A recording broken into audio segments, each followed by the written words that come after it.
Hi there, y'all. I'm Max. I'm here to talk to you today about what might seem obvious based on the screen in front of you, or if you're on Discord, the slide that you're being shown.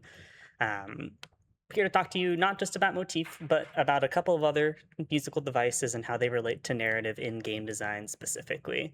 So, first off, you're like, who is this guy? What is he saying to me? Why should I care? As said, I'm Max, or MK Lincoln. I wear many hats in game dev, among them most relative to this talk being music composition and narrative design. So my background formally is in music. I can try my best. There is no room mic, so there's just projection. Sorry. I will shout.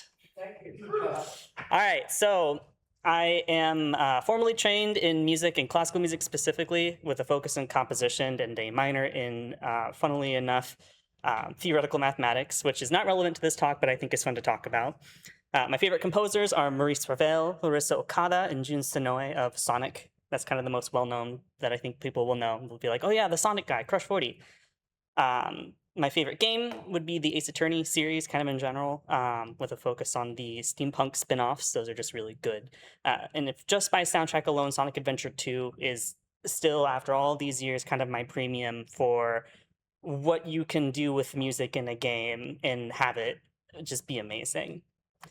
So, some disclaimers before we get into things. As I said, my background's in classical, though I studied other genres, but I'm going to approach this from a classical lens, so you're going to hear a lot of Western art music terms, and we'll define a couple of them in just a moment. Also, playing every game released ever is impossible at this point, so if your favorite game or soundtrack does not come up, please don't be mad at me. I'm happy to talk to you about it afterwards at some point or online, but I might not talk about it today. So while no musical background is necessary for this talk, again, we're going to define some terms so we're all on the same page. Listening is imperative. So to both music and people, that's just a good principle in game dev in general. But for music specifically, a good listening ear, knowing what something sounds like and why you like it is really important. Also, I'm not going to talk about TTRPGs today. They're just, music doesn't really come part and parcel with them like it does in games nowadays, and for much of video games history, it's been kind of an integral feature. TTRPGs, usually that's going to be an elective choice that a designer makes. There's a couple of notable examples, but we're not going to talk about them today. So, terms and definitions. Sorry, this is the boring stuff. A scale is a set of notes used to make a given piece of music. So this is major or minor. I'm not going to get into modalities today, but if you're interested, that's something to look into that is neither major or minor, but has all sorts of other characteristic sounds that you can play with. A tempo is the speed or pace of music, so slow, fast, somewhere in between. Time signature, how those beats in that tempo are spaced or counted. The most common in game music going to be 4/4, 3/4. Sometimes you'll get weirder stuff than that, but not super often. Dynamics being how loud or quiet music is. Pitch, which is the sound of a specific note, higher or lower. Also the frequency scientifically at which a note resonates, usually noted in hertz. Melody, which is the upper line of music. This is the part of a song that you usually sing if something gets stuck in your head like an earworm. You're like, oh, the catchy part, that's melody, usually. Harmony being the pitched supporting parts of music, kind of the middle line of it. And then rhythm, the timing, the kind of lower supporting line, the part that makes you move when you want to dance to something. So why do we care about music in games? This might seem obvious, but for relevancy's sake, usually music is used in games to indicate the presence, arrival, or departure, or change of setting, character, event, / mood, or some combo of those. This is very broad. Stuff can get much more specific than this, but almost always if you're like, why is this song playing in this game? It's gonna be one of these things that's causing it. And musical devices are the tools that are used to deliver those cues to the listener. So this can be something as simple as music was slow and now it's fast, or something as complex as, that supporting harmony changed from a string line to a horn line. Why did that happen? So with those building blocks, there are also game narrative building blocks, and we can think of those most necessary elements of music in-game narrative as related in different ways, depending on what kind of game that you're making, what kind of mood you're trying to evoke with your game. So one potential layout, you can have your melody associated with character, your harmony associated with setting, and your rhythm associated with events. This first layout is just one of several configurations, but this potential relationship could be something like an RPG, where the characters are kind of really important to the player. That's kind of their interfacing, while the setting and events are happening to those characters. Another potential setting could be this, where character melody again, but switching the events and setting and their relation. So events being harmony, setting being rhythm. This layout I find tends to be more suited to like action or platformers, where there is usually more of a singular character. So think like your Marios, and they are in a world and are kind of creating events. So that's another way of thinking about it. Last one of these potential kind of outlines, you could have your events be melody, your character be harmony, and your setting be rhythm. This might be more suited for like a racing game, where the events are really the driving force of what's going on. Your setting is inherently rhythmic because it's all about going fast. So just a couple ways to think about it. That doesn't mean that any of these blocks isn't important. Like just because your melody is like kind of your driving force doesn't mean that your harmony and rhythm fall completely by the wayside. But in general, a game's music is going to want to have one or two of these kind of be the highlight. Let's talk about motif, which is kind of the red herring of this talk, right? I'm going to get it out of the way first. So motifs are, by musical definition, that I'm most comfortable presenting without getting into the nitty-gritty about operatic cycles and like actual singing voice timbre and that kind of thing. Motif would be a short musical cue that suggests a recurring character, setting, or event. Remember those building blocks we talked about? Motif is going to be associated with one of those. This can reappear in slightly different formats. You can kind of mess with it a lot of ways. It can be different key, a different tempo, different instruments, different like placement in the overall soundscape. But they're small. That's kind of their defining feature. They're going to be small, they're going to be memorable. You're going to be able to like, oh yeah, I heard that before.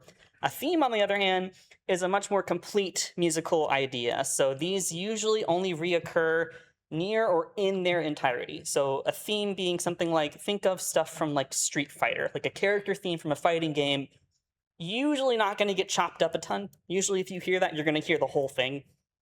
So of note, just kind of like our friend here who's really distressed about the circle going in the square hole, motifs can be found in themes, but usually not the other way around. Remember, motif going to be short, theme's going to be longer, more complete thoughts. Let's listen to an example of this. So in Zelda, we have kind of like, let's see if I can get this. Yeah, I'd like to click on a specific video, my friend. Yeah, you have to move the mouse over here, and then you can click it on the screen. Thank you. All right, so one motif, very recognizable. I would doubt anyone in this room hasn't heard this one before, but just for fun's sake, let's take a listen to it.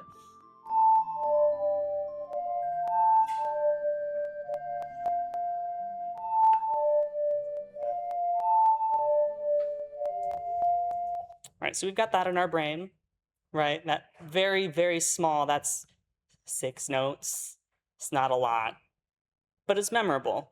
So let's listen to something else from this series, years down the line, both like in real life and in like the Zelda canon, which is a whole other topic we're not going to get into today.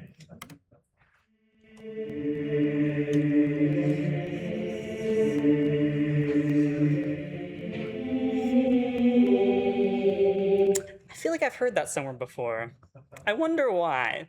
So Zelda has a really good history of being like good games in general. You can fight me about that, it's okay. But their use of music as part of the namesake legend is kind of unmatched in games so far, both because of how long the series has been going, but also because the very intentional design choices being made here. So we're using what was this one voice ocarina song to imply something much, much, much, much bigger years later in the supposed canon, right? So we are building music into our legend by reusing a motif and then setting it in a different kind of darker setting, right? We're using a choir, a men's choir specifically, to invoke some kind of heaviness, some kind of weight, as opposed to like one pure unfiltered woodwind note. It's very important. There is one other example we can look at from this series that is a little bit more lighthearted, which is going to be here. Here we go.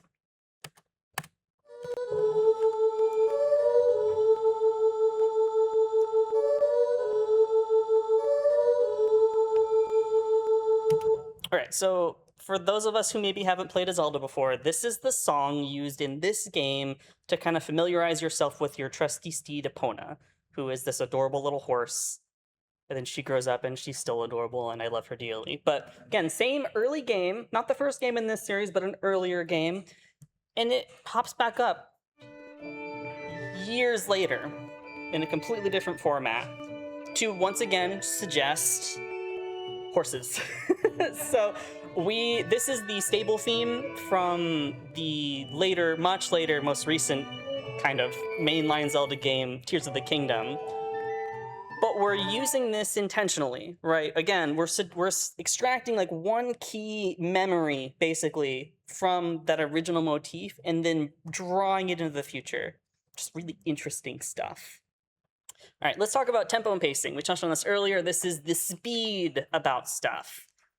Consider the relationship between music speed, music tempo, and the pacing of gameplay. So generally, feelings that you can get from a slower tempo can be many things, among them dread, stability, death, a failure state, intimacy even, whereas fast music can sometimes imply urgency, excitement, panic, whimsy. These are both on a very broad emotional scale, right? The slow stuff is not always relaxing, the fast stuff is not always exciting, but in general, those are kind of the emotional areas we're going to play in. Consider that a Sonic game, for instance, is almost always going to have fast music because that's kind of the point of those games, is to go fast. Whereas stuff like horror might have a greater variance between the two extremes to really play up the tension. So they might have really slow, creeping, dreadful music, and then might transition to something very fast, very panicked as you're approached by something that you don't want near you. In regards to tempo and pacing changes, these can be sudden or gradual, and this is going to be true for a lot of the elements we talk about today, where the difference between sudden changes and gradual changes means different things emotionally to us, right? And music at its heart is by proxy a storytelling mechanism that approaches our emotions, right? When you hear music, you feel something. So think about how a gradual approach to tempo change might imply something suspenseful, something thoughtful, might wink, wink, nudge your players, hey, the tempo's increasing, what's going on with that? Whereas a sudden one is much more dramatic, can be kind of confusing for a moment until the player settles in what the new space is. Just something to think about. Like racing games, for instance, really would benefit from a more sudden change. So like your final lap theme, oh, suddenly we're a couple clicks faster. That means we should be going faster. All right, some more notes on this. So games have this fun thing called attention that is a resource the player has to pay attention to things, right? So when we talk about attention in music, traditionally you can just listen to music kind of one-dimensionally and just be like, I'm listening to something, I'm not looking at anything interesting, I'm not smelling anything interesting, I'm not tasting anything interesting, I'm also not mechanically doing anything with my hands kinetically, right? In a game, that's very different. You have, at minimum, usually 3 like inputs into your brain, right? So consider if music is fast all the time, we can kind of handle that because we're usually only using one of our senses. If the game is all fast all the time, that's a lot harder to deal with. So this is only exacerbated if the game music is also always fast all the time. Then you're constantly draining your player's attention economy, right? That creates problems like the player putting down the game and not coming back to it. Something we probably want to avoid. So you can have all fast or all slow, but think about the kind of feelings that evokes in the player and what kind of fatigue they might face as a result of it. So balance is good. This can influence your player's average time per session if that's something that you care about. All right, you said it was a slide. this way. There we go. All right, very famous example of tempo changes. I'm only going to play a little bit of this because everyone knows this tune once they hear it. So.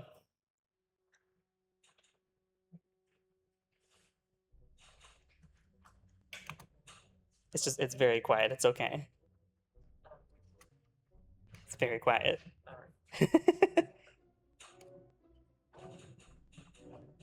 We can hear that now, right? We're about here. So at this point, we're probably about 140, 150 beats per measure, right? But we all know that by the end of this piece, we are...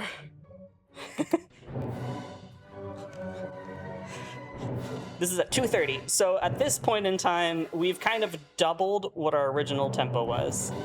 So with that piece kind of in mind, sorry, I'm not going to play the whole thing. We don't have time for it. That to me evokes a feeling of increasing high stakes, right? The story behind this particular piece is that in the writing behind it, this is the hero of the story of this particular like bigger picture piece going into the center of a mountain to confront the Troll King and his court. So the increasing amount of instruments added, the increasing amount of tempo added implies higher stakes, higher velocity conversation, or eventually fighting words lead to actual fighting, right? In this other example, we might feel something different about it.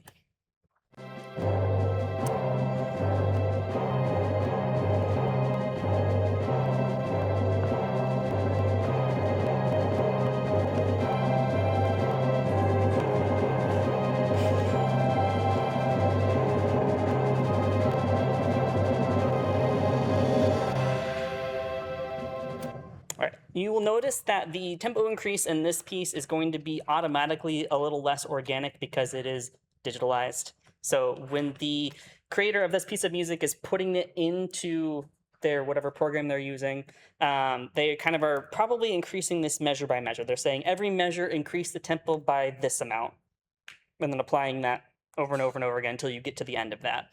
So the context for this particular piece is that this plays when you face enemies that can explode.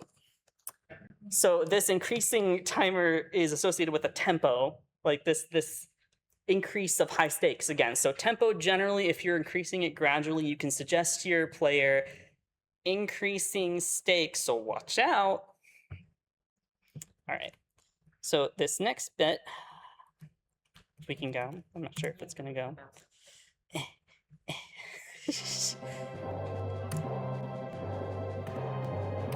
Show me one more time. Sure. So you move it to this way, and then you click, and then you move it. Thank you. Again, I am a solo screen person. Let's talk about volume. I'm going to preface volume with the fact that these days, players have many reasons to just turn the sound off. That is a grim reality that we as composers, we as developers in general kind of have to deal with. So anytime we want to play with how loud or soft something is, we just have to kind of face it. So bearing that in mind, low volume or quiet can suggest a couple things, among them intimacy, chillness, or tension, or rest, whereas high volume can suggest action, surprise, intensity, combat. The relationship between these two extremes, just like with tempo, can set your players' expectations for the range of intensity for emotions. So when you talk about, again, horror games, they really like high contrast. They really like that highlight between the soft moments and the loud moments, as much as they like the difference between the low tempo and high tempo moments. That contrast sets the player expectations for how broad their emotional experience is going to be while playing. So bear in mind, a fun thing to think about is what would the wrong volume make a player feel? So if you were playing the horror game and they didn't have that variance in sound, the reaction would be muted, right? Whereas if you played a game that relied on hearing the music, i.e. a rhythm game, something like No Straight Roads, for instance, or any number of dance pad games, if you can't hear the music, that suggests an entirely different problem, right? Mechanically, if your sound is tied to your game, you have to be really careful about how loud or soft it is. Might seem like it goes without saying, but... All right, let's talk about texture. This is one of my favorite parts of this. So when music has a lot going on, very simply, we would call this thick textured. So if we look at the piece on the left-hand side, This is an excerpt from, from Mahler's Eighth Symphony. This is the Symphony of a Thousand Voices, aptly named because it has one of the most demanding personnel requests of any symphonic work. It has a massive choir and a full orchestra and several very specialized percussion instruments, including a giant mallet that hits a wood block. So that's very thick. That's very phonically thick texture. There's a lot going on, both in terms of how many instruments are playing at one time, but also what are those instruments doing? Are they doing it with other groups of instruments? If they are all doing different things, that suggests that there's a lot going on. Our ears, again, that attention economy can only focus on so much at one time. So at a certain point, a lot of it blends, sometimes intentionally, into something else. Whereas something that has very little going on, something thin, thin texture. So something like a single voice singing, or like we heard the ocarina songs earlier, that to me is a thin texture. Like a solo voice, or even like two voices that aren't doing things that are super complex against one another, that's thin. So again, thinking about the changes between gradual and sudden, if you do something gradual, again, you're going to, if you start slowly introducing more instruments into the mix, your player will cue into something that's happening. They'll be like, something is coming up. I don't know what, but something will happen in the near to immediate future. Whereas a sudden change in texture can have a lot of impact for delivering really important story beats. So if you drop from really thick texture to really thin, or vice versa, that suggests to the player I should be paying attention with my other senses to what's going on, because I'm suddenly being challenged with my ears. So that means that my other senses have to tune in.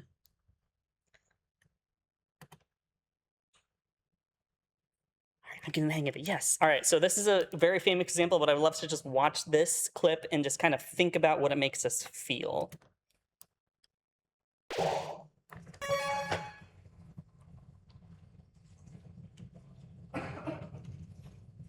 This is not a bug. There is no sound here, just in case you were curious.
All right, so let's talk through what we just witnessed. So just to recap, so we start in what we think is a pretty empty hallway, right? The player controlling this character starts in an empty hallway. The only sounds that we get are menu sounds, right? So our UI is kind of the only interaction we're having audio-wise. And then we encounter this character who starts speaking to us, and then we get one additional audio source, right?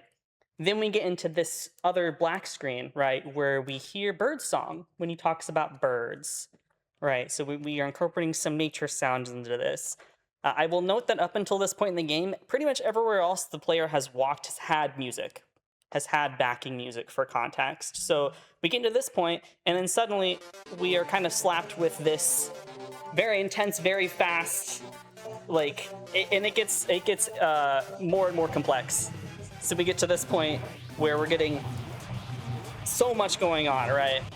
While the player is kind of fighting for their life in one of the most difficult fights of this game. So to me, the questions that I want to ask myself about this are what feeling this sequence gives me, and to me, this really, again, highlights that dramatic, something has happened to get us to this point. We didn't get here by accident. You are suggesting very high stakes to the player by forcing them to tune in to what's going on with them by cutting that audio, right? We are intentionally focusing in on a moment that hits harder, in my opinion, because of that lack of audio input. All right. Yes, I'm doing it. Yay, I'm so proud of myself. Okay. Let's talk about something called evocation. This is not spells, so you D&D nerds shush about it for a second, all right? So evocation in music, in some sound design as well, is like shorthand, like cliches almost, but auditory. These are used to suggest specific ideas. They can be drawn from pretty much anywhere. The great thing about games being a really young medium comparatively to other art forms is that we have so much to draw on. We have an entire library of classical music from all parts of the world, and even sometimes ancient music where it's been preserved particularly well to draw on, in addition to like film and TV scores and all sorts of other stuff, right? We can draw from a rich variety of things. That also means that there's been time historically to build up kind of shorthand to expectations. So if you hear, for instance, like a woodwind bird call. If a flute makes a bird noise, you know what that means automatically, right? You say, oh, they're doing bird stuff. This piece is about nature, right? This seems pretty obvious, but we can also get into stuff like how a march in game music especially suggests military order. Oftentimes a villain, but not always, but usually a force that the player is going to have to come up against, right? That's kind of that underdog versus authority opposition. So a march to me implies explicitly that, with just a tempo and a rhythm. That's it. Sometimes instrumentation. You can't really have a march without horns. That's kind of imperative.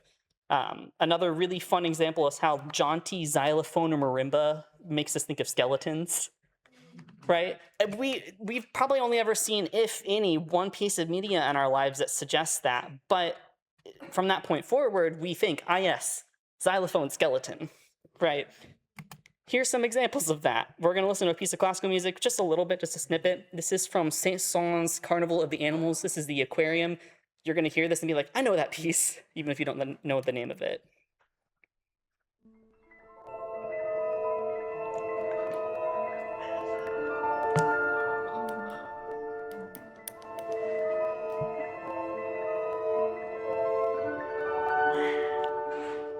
All right, that's all you get from that one. So even from that, we are getting movement, right? We're getting movement in the pianos, which are kind of the focus. They are the focus because they are doing the most complex stuff. Like our ears tune into the be like, oh, that's fun. I like that. Whereas the string accompaniment is still important, but is playing a more supportive role. They're playing a harmonic role here. They are kind of the lushness underneath this very fun, magical kind of shimmer effect, right? In this piece, I think of, because it's called the aquarium, this suite of pieces explicitly is about different animals, like different exhibits at a zoo. So you've got, like, I mentioned our fun xylophone skeleton. We have a piece called Dinosaurs that uses that technique explicitly. So this is an aquarium. You're looking at an aquarium. To me, the piano shimmer are fish swimming in the water, where the water itself is suggested by this lush string accompaniment, maybe even some light kind of coming through so you can see what's going on inside. Very similar technique implied by this piece, which again, I'm sure most of you will recognize.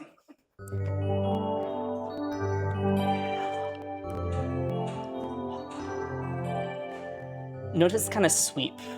So to me, this is kind of moving almost like a pendulum.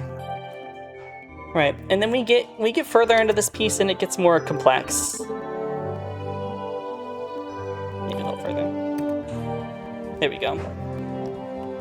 Wow, what's that coming into the background? We have percussion all of a sudden. Isn't that fun? What does that mean? So in this particular piece, this means that we've moved further into the level. So this level starts off, and I'm drawing way back because I haven't played this game in ages, but this particular level theme starts off with you kind of on the shore of a extended lake, and you can't really see what's going on beneath it. And there's a bunch of secrets to find out, right? So this kind of sweeping, kind of mysterious, almost insecure melody suggests a sense of searching. You're looking for something. Just like in the aquarium piece, we're looking at the fish as we're watching them move. To me, this suggests the movement of water and the things that are in it as well. And these are evoked by very similar musical devices, right? We're using a sweeping melodic line and some sort of keyed instrument to suggest movement, whereas the accompaniment is suggesting water, something slower, something that might be tough to move through, but we really want to get through it because we want to see what's underneath, right? Very interesting stuff. I would be very surprised if the creators of these, like if the composer of Mario 64 didn't hear the aquariums piece before he wrote this. Let's talk about musical form, everyone's favorite. Yay, this is the homework section. I'm not going to ask you to do homework, but this is like, back in music theory, this is what we would study in our textbook. I'm not going to use the hero's journey. Everyone hates it. I'm not going to actually refer to it. But in your classic, like, 11th grade literature class or English class, whatever yours was called, you kind of studied that fun plot chart, right? Where you're like, okay, here's the beginning, and then we have rising action, we have a climax, and we have falling action, and then usually a resolution if the story was written well, right? You can do this in music too. You can suggest this usually through a combination of a couple of the different devices we've already talked about. So we can use this with different key changes, with different instruments, with tempo changes, all sorts of stuff. But in general, you can follow that musical form by just kind of using your emotions to play with it. So if you're at the beginning of a game, usually traditionally, think your classic like JRPG, you start off in like a small town, and it's kind of cheerful. There's usually farm animals somewhere nearby. It's very lighthearted. It's pretty simple on the texture side. It's pretty thin. And then you kind of get more adventurous with it. You get more complex as the hero starts to have like teenage realizations about the world is bigger than his backyard, right? And then you can get a really dramatic direct departure by the time your climax rolls around by maybe changing the theme that you heard in your hometown and making it minor. Ooh, now we're sad about something. Something has happened to change us on the journey to get from here up to here, right? But then we will return usually to the familiar. And you can look at this in like a pop song almost. You can look at your classic A, B, A, C kind of format and be like, oh yeah, verse, chorus, bridge. We are very familiar with the structure, even if we don't have the words to name it, because a lot of our lives are about that, right? Or about starting something, going through something, and then returning to it afterwards, changed as a person, right? Sorry, hero's journey, but it is true. Like we experience this as people, so it's a good way to look at it musically and narratively. All right, let's talk about instrumentation. So instrumentation just kind of refers to what kinds of instruments are making what sounds. And each instrument group, and even some instruments in those groups, kind of have extended technique that can make all sorts of weird sounds. So think of your flute beatboxing, which if you're not familiar with, I suggest you look it up because it's really cool. As well as like string instruments having pizzicato and tremolo and all sorts of fun bow vary techniques. Unique percussion instruments, so a percussionist can play probably about anything if you just show them where to hit it. So you can do so much fun stuff with world building in your instruments. Think about, what does music do in your world? Like what is it for? And is the music made by the characters? Is it caused by something outside of that? Does the setting itself have music built into it? The answer is usually yes to at least two of those questions. And some reasons why characters specifically might make music are the following. I'm just going to pull a couple of them. As a celebration, as a hobby, sometimes often in RPGs as magic, you'll get a spellcaster that has songs for some reason. It's like, well, that's why, because music is magical, right? An example of this we can listen to is from this. So if anyone has played this, don't spoil it for anyone else. Just think about what this sounds like and what the instruments are doing in this, all right? Just take a listen and think.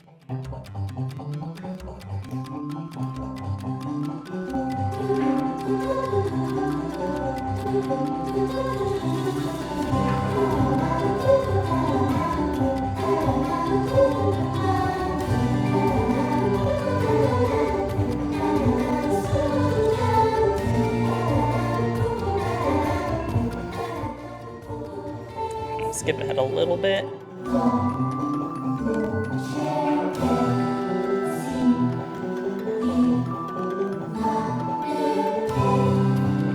We loop back to the beginning around this point. When I hear this, I think about a couple of different things. I'll take like 3 hands. Give me an idea about what an instrument did and what you thought about it. Go ahead. The voices chosen made me think of like smaller characters like children or fairies or something. Yeah, okay, so to repeat that so everyone else could hear it, this friend suggested that the voices suggested children or smaller figures, maybe fairy-like. Yes. The toy piano / xylophone made me think skeletons. Makes you think of skeletons. Interesting. I promise there's no skeletons in this one, but I'm sorry for baiting you about that. In the back, green hat. The like plucky nature of each of the different like instruments and how each note is played and the way it kind of builds up makes me feel like we're putting something together. Ooh, interesting. Okay, the way that the structure, the way the instruments are working together suggests putting something together. I'm sorry, skeleton friend, you're the only person who was not on the money here. So this piece explicitly plays in an environment. It's a level. This game is kind of open world, so levels aren't really a huge thing. But this area of the game has small fairy-like creatures that are putting something on an assembly line and inspecting it. So this is a work song, in my opinion. Sorry, no skeletons. They're inspecting wishes. So this is whimsical, but orderly, right? So we have a sense of something is getting done, but we're being kind of silly about it. And that's all suggested through the instruments. Like rhythmically, melodically, this is not very complex. All of the heavy lifting is being done by childlike voices, orderly percussion, and like pluckiness. Yeah, very staccato nature. Nothing is really drawn out because we are on a mission to get something done. All suggested just by instruments. All right. So let's talk about events, because we haven't really touched on them too much yet. So common event triggers can be any of the following, but I'm going to point out a couple. Entering or leaving combat, a mount, equip, or state change, like putting on armor or getting on a horse, a death or failure state, or a victory or success state. So these can be interruptions, but they don't have to be big interruptions, and they can be useful interruptions. So think about in the heat of battle, you need to use a potion right now immediately, or it's game over and you got to start back 2 hours ago. Blah. Your menu theme might want to be a direct departure from your battle theme explicitly because you are changing the state of what you are seeing, right? Another way to think about this is like a death theme. You probably want that to be intentionally a direct departure from whatever preceded it, usually combat. Unfortunately, combat. Fortunately or unfortunately, combat is kind of central to most games that we think about when we think about music. It's kind of the way that it goes. But these don't have to be big interruptions. They can be enhanced by properly matching like UI elements and other visual cues to be like, okay, the state has changed. We are removed from whatever the thing was before. Let's do that both with our ears and our eyes. All right, combat music, because I got to talk about it. It does have some of the coolest stuff in music. Some of the stuff that most people remember when they think of like top 10 video game music. I would hazard that most of those lists are going to be like 6 to 7 out of 10 are combat related or boss themes. These are usually heard starting in between the transition of battle or your overworld theme and going into the fight, right? This is signified both by a change in action economy for the player, so whatever they're going to be doing with their buttons, as long like with their controls, as long like menu options. If you're in the overworld, your options are probably not going to be punch immediately. The UI will likely also change. Your emotions as a player are also going to change, and this is still true even with the onset of open world games kind of being like the thing for the past 5 to 10 years or so. This transition audibly is still part of it, even if we don't get that like old school Final Fantasy transition, like screen fade, now we're in battle kind of thing. We still change music, which is an interesting kind of carryover. So this is important, I think. Thank you for laughing at my meme. The combat music is usually going to be, again, a direct departure from the overworld music, usually indicated by tempo, key, or rhythm changes, or often all three. Something to consider, pulse monitor. Yeah, I know we talked all, oh, it's funny, combat music slaps, but this is important. This heartbeat kind of graph, if your peaks are always happening, that might be a problem, both musically and mechanically. So when we have that kind of going on, might want to consider scaling it back a little bit and leaning a little bit more into our troughs. Let's listen to an example, just a couple seconds of it. So this plays, if I'm not mistaken, kind of the first open area you get introduced to in this game. We're getting adventurous, right? But the stakes maybe aren't super high, right? We're still kind of mostly in a major mood. It's still kind of happy sounding, kind of triumphant, kind of excited. Then we run into a wild Pokemon. Oh no! Where'd the bass come from?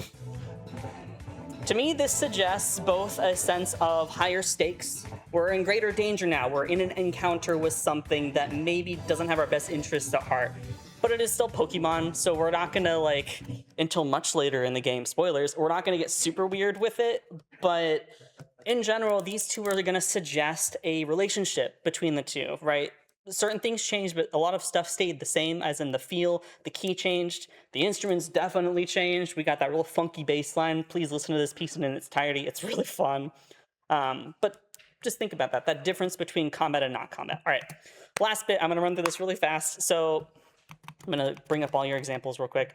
In general, to be a composer's not best friend, but their favorite collaborator, understand what you're gonna ask from them before you ask them. But also, don't isolate them. I know an earlier talk talked about the danger of previous games kind of siloing their composer and sound team and being like, oh, we'll bring you on later. I think that's dangerous. I mean, you should get the composer in the room early and regularly to check in, say, hey, are we still good? If you changed anything, let them know, right? If you, the narrative designer, said, oh yeah, that character we told you was a cool guy, we made him really emotional, you should tell your composer that. Also, mood boards and playlists, but playlists not just like, I like Star Wars. Show them exactly what Star Wars song that you want to be kind of the sound of your game and point out a specific part of it. So like, oh, I really liked the flute line in this particular piece. Because if you say Star Wars to someone, that can mean anything from love song to militaristic march, right? And if you are writing a like romance visual novel, and you might not want the militaristic march in there. Again, be a good listener, both in conversation and musically. And respect each other's expertise. Don't tell them how to do their job because you don't want them to tell you how to do your job. All right, just a couple resources. I'll put these in the Discord so everyone can see it. But again, make an active active effort to listen to something new often and develop a reason why you liked it or didn't like it. I think that's kind of the most important skill to take away from this is don't be afraid about listening to something you don't think you're gonna like. You might like it, or you'll learn something about why you didn't like it, and I think that's equally important. So yeah, thanks for coming. I'm gonna shout out my union just real quick. Hey, if you have questions about UVW, let me know. You know, but you can find me on Blue Sky, and then there's my card if you want more like professional information. But yeah, thanks for coming, everybody. Thank you.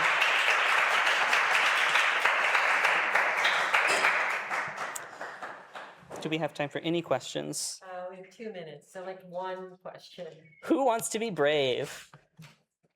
It's okay if nobody does. I know it's been a long day for a lot of us, but if you have any questions, now's the time.